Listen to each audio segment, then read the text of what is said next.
हकीकत ये है कि माँ बाप जो लड़के के होते हैं वो हमेशा ऐसे संबंधों में, अगर मान लीजिए एक लड़का भी डॉक्टर लड़की भी डॉक्टर है, तो आपकी लड़की को लड़का डॉक्टर दूसरा नहीं मिल पाएगा और लड़के को भी लड़की डॉक्टर नहीं मिल पाए। तो ऐसे संबंधों को प्राथमिकता दी जाए, नंबर एक। दूसरी आपको बता रहे हैं, बेहद अफसोस की बात है, इसके लिए अगर वास्तव में प्रयास किया था किसी समय संजय गांधी ने किया था, मगर इंदिरा गांधी ने नहीं किया था। उस समय दहेज के लिए कॉलेजों में साइन हुए, मगर अफसोस की बात लड़कियों ने साइन नहीं किए थे। क्योंकि आज ये भी है कि तमाम बच्चियां ये भी हैं कि अगर हम जाएं तो ऐसी जगह जाएं जहां बढ़िया बंगला हो, कार हो। कई जगह लेडीज़ भी, ये बात एक बार इंदिरा गांधी ने स्वयं कही थी कि बेहद अफसोस, संजय गांधी ने भी स्वीकार की। इसके अलावा ये है कि हर लड़की ऐसा नहीं कि दहेज चाहती, वो जहाँ पे अगर उनके सेमी वो है तो उसके माँ बाप ही शादी करने के लिए तैयार नहीं होते। तीसरी, दहेज में जो सबसे ज़्यादा ज़रूरी है कि अगर ऐसा कोई विवाद होता तो लड़की को कंपनसेशन तुरंत दिया जाए। अगर कोई तारीख में भी जाए तो उनको जो मनी है वो ज़्यादा कर दी जाए, अगर डेट में भी आए और पारिवारिक न्यायालयों में हो। वास्तव में जो बड़ी कोर्टें हैं वो इतना नहीं जितना समाज या वो, यही एक वजह। दूसरा, जो प्रॉपर्टी है ये बहुओं के नाम कर दे। मैं आपको बता रहा हूँ कि बहुओं के नाम प्रॉपर्टी होगी तो दहेज हत्या नहीं होगी, कोई भी अपनी बहू को नहीं। सिखों में यही है, पारसी में यही है, सिखों में पारसी में यही है, यही एक वजह है। कुछ कहना चाहिए? जो अभी इन्होंने कहा कि बहुओं के नाम प्रॉपर्टी कर देनी चाहिए, इससे अगर आप ये समझते हैं कि प्रॉपर्टी अगर बहुओं के नाम हो जाएगी तो नहीं, नहीं सेल के राइट नहीं, ये तो दोनों कंट्रोवर्सी की बात कर रहे हैं ना। प्रॉपर्टी भी नाम करते, सेल का राइट भी नहीं होना चाहिए। देखिए नहीं, देखिए दहेज, अगर दहेज में चाहे कुछ भी है, अगर दहेज आप ले रहे हैं, दे रहे हैं, ये प्रॉपर्टी नाम करने से या आपको जो नहीं, दहेज में 8 साल क्या है, 7 साल है सर, 7 साल है दहेज का केस करने के लिए। उसके अंदर ये ऐसे नहीं नहीं नहीं सर, ये सब जो लगा के तो आप उसको बांध रहे हैं, आप उसको सोल्यूशन नहीं दे रहे हैं। उसको वो एजुकेट होने जरूरत है। और भाई साहब एजुकेटेड होने की, और ये जो मानसिकता है ना पुरुष प्रधान समाज ये कह रहे हैं कि अगर बहू के नाम होगी प्रॉपर्टी तो फिर ऐसा होगा कि उसको मारेंगे नहीं। नहीं मारना, इस मतलब मारना ये सोच रहे हैं उससे सोल्यूशन निकल आएगा, उसका सोल्यूशन मारने का नहीं निकलेगा। ये आप ये उसके जो रीजन इन्होंने बताया, जो कि मैं ये तो इनकी बात से सहमत हूँ कि कोर्ट उनको शुरू में उनको जो कंपनसेशन दिलाए, लेकिन मैं इस बात से बिल्कुल सहमत नहीं हूँ कि बहुओं के नाम प्रॉपर्टी करके और उनको मारने से, मारना जिसको भी होगा, अगर प्रॉपर्टी मर जाती है तो फिर उसके पति के नाम आ जाती है, उससे कहाँ फर्क पड़ेगा। ये जो कंडीशन है, ये कंडीशन नहीं, कंडीशन आपके मानसिकता को चेंज करने की है। अगर हमारे समाज को आज ही समझना होगा कि आज हम 21वीं सदी में हैं और हम आगे के लिए भारत पटल पे चमकने जा रहे हैं और चमक भी रहे हैं, तो हमें ये मानसिकता चेंज करनी पड़ेगी कि पुरुष प्रधान देश है और औरतें आज भी वही चूल्हा चौके वाली है। वही सोच नहीं बदल पा रही है। हाँ, तो जो अभी सर का सवाल था ना कि प्रॉपर्टी हम फीमेल के नाम पर या बहू के नाम पर करते, वो एब्सोल्युटली रॉन्ग थिंग है, कोई मतलब नहीं। क्योंकि अगर कोई फीमेल मैरिड है और उसके बाद उसका डेथ होता है, उसकी सारी प्रॉपर्टी ससुराल में ही रह जाती है, तो फिर मार ही देगा, तो फिर खर्च करेगा। तो इसलिए ये कोई सोल्यूशन नहीं है। सोल्यूशन आपको मानसिकता सोचना पड़ेगा, चेंज करना पड़ेगा और समाज को बदलना पड़ेगा। प्रॉपर्टी देने से कोई फर्क नहीं पड़ेगा। लोगों से ही जान लेते हैं, ठीक है, एक बार बात कर लेते हैं। बताइए आपको क्या लगता है, आप देख रहे हैं कि किस तरीके से जो आज हो रहा है, जिस तरीके के केस आ रहे हैं, जो दहेज के दानव है, इनका क्या इलाज है, कैसे ये सब बंद हो पाएगा? इसका इलाज कभी नहीं होगा, ना कोई कर पाएगा। क्यों, कौन करेगा? अगर मैं अपनी बेटी की शादी करने जाऊंगा तो किसी किसान लड़के से नहीं करूंगा। मुझे चाहिए क्या, दरोगा चाहिए, कोई ऐसा बैंक मैनेजर चाहिए, बैंक क्लर्क चाहिए। क्यों भाई, हम जिस लेवल में उस लेवल में चाहिए, हम अपने हाई लेवल, हम अपने ऊंचे लेवल से करेंगे। लेकिन वो तो होता है ना कि हर कोई चाहता है कि मेरी बेटी को सुख मिले। हाँ। तो उसका सुख है, ये थोड़ी ना मतलब है। कैसे सुख मिलेगा? जो अपने जो माँ बाप अपने बच्चे के पीछे 10 लाख 20 लाख रुपए लगाया है, वो क्या करेगा?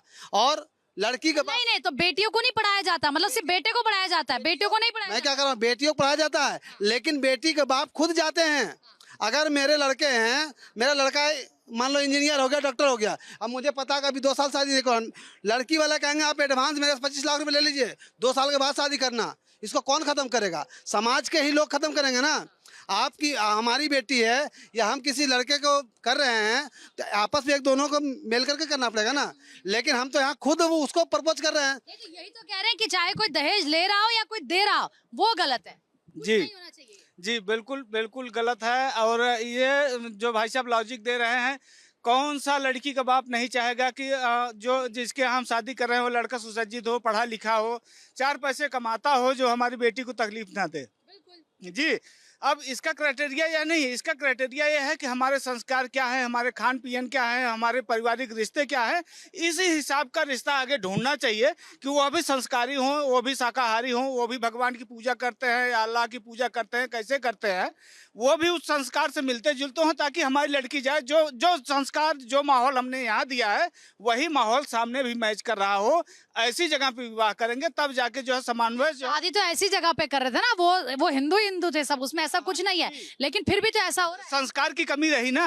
वो तो ये चाहते हैं कि हमारी बहू आएगी तो हमारे पैर मालिश करेगी, हमारे खाना बनाएगी, हमारे घर में पोछा अरे काहे करेगी भैया, जब पढ़ी लिखी है, तुम्हारे बच्चे के बराबर पढ़ी लिखी है, 20 लाख 25 लाख 50 लाख ये तुम्हारा लड़के की शादी में स्कॉर्पियो दे दिया, बाप को बुलेट दे दी, देवर को जो है अंगूठी दे दी, जब इतना ढेर सारा भारी भरकम उसने दिया है तो तुम्हारे यहाँ काम क्यों करेगी वो।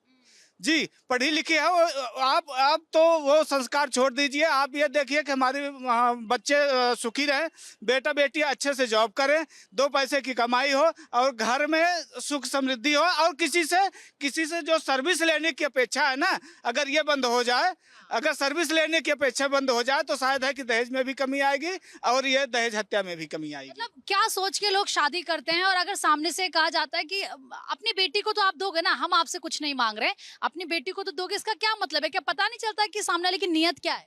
देखिए, है जो कन्या वरयते रूपम, सभी लड़की का इच्छा होता है कि मेरा पति सुंदर हो, माता वित्तम, और माँ को इच्छा रहती है कि खूब धनवान हो, सुखी घर में जाए, और पिता श्रुतम, और पिता जो हैं वो देखते हैं लड़का कैसा पढ़ा लिखा हुआ है, अच्छा पढ़ा लिखा होना चाहिए।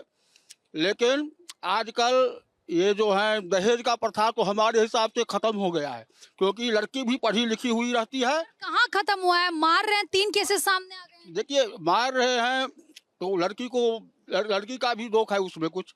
तो लड़की को चाहिए कि अगर आप स्वतंत्र हैं, आपको आपसे नहीं बनता है तो आप अलग हो जाइए, दूसरी उसका समाधान है। आत्महत्या या सुसाइड इसका समाधान नहीं है। उसको तो उकसाया जा रहा है ना आत्महत्या के लिए, क्या पता मारा गया हो, किसे पता है? देखिए, मारा गया हो ये तो क्रूरता हुआ, ये तो नीचता हुआ, ऐसा नहीं होना चाहिए। अगर आपको नहीं उनसे बन रहा है तो आप तलाक दीजिए, समाधान है उसका। हाँ, मुझे नहीं लगता है कि दहेज के चक्कर में कोई लड़की को मारेगा। और एक चीज बता रहा हूँ आपको कि पढ़ी लिखी लड़की है, पंडित जी ने बोला सही बात है कि आपको अगर नहीं जचता है तो आप छोड़ दीजिए। कोई जरूरी नहीं है कि लड़की को ही लड़का मारता है। कितने केसेस हुआ? अरे वो आते हैं सर, वो 100 में 1 केसेस आते हैं, और वो 100 में आप कंपैरिजन नहीं कर सकते। क्यों नहीं कर सकते भाई? कितनी लड़कियों को मारा जाता है, हनीमून मना के ले जाते हैं लड़की। वो भी गलत है, वो भी गलत है, लेकिन वो हजारों या लाखों में एक मामला। नहीं, आप एक मिनट सर, नहीं, यहाँ पर अब वही बात है ना कि अगर 1000 में लाखों में एक मामला आ रहा है कि किसी एक लड़के को मारा है, वो भी गलत है, लेकिन आप उसको कंपैरिजन नहीं कर सकते कि लड़कों के साथ ऐसा होता है, लड़कियों के साथ ही हो रहा है। यही तो मानसिकता है ना जिसको बदलना। ये होगा कैसे? हर बात में ये कह देना। अभी भी हम देखें, अगर चर्चा करें लोगों से तो कहते हैं लड़कों के साथ भी तो ऐसा है, लेकिन आप रेशियो तो कंपैरिजन करेंगे ना। नहीं, देखिए, असल में चक्कर ये है, कुछ लोग मटेरियलिस्टिक हैं इस देश में, दुनिया में, तो उन चीज़ों से अलग रहना मैं समझता हूँ बहुत आवश्यक है। सब कुछ होना चाहिए, एजुकेशन अच्छी होनी चाहिए, सब कुछ होना चाहिए, लेकिन मटेरियलिस्टिक नहीं होना चाहिए। पर ये होगा कैसे सर? एक बार बताइए, आज भी शादी के नाम पर अगर नॉर्मल से नॉर्मल शादी करते तो कहते कितना खर्चा हो जाएगा? 10 से 15 लाख।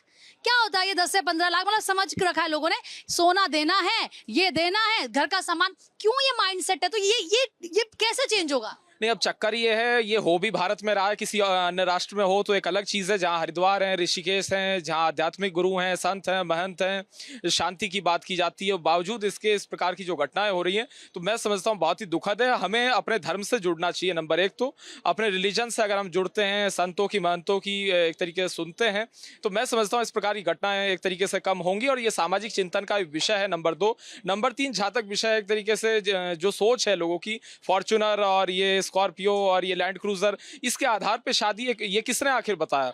और ये तो हमारी इस रीजन में, चाहे वेस्टर्न यूपी हो, हरियाणा हो, पंजाब हो, इस रीजन में तो मैं समझता हूँ होता नहीं है, लेकिन यहाँ भी कुछ लोगों ने एक तरीके से शुरू किया था। फिर जो खाप पंचायत हैं, जिनका कुछ लोग कहते हैं वो एक अलग विवाद हो जाएगा, उसमें मैं नहीं जाना चाहूँगा, लेकिन खाप पंचायतों ने इसका विरोध किया और उसके बाद इस रीजन में तो कम से कम शांति है। बाकी दूसरे रीजन्स की अगर बात कर जाए तो वहाँ भी मैं समझता हूँ जो भी सामाजिक लोग हैं उन्हें इसका बहिष्कार करना चाहिए।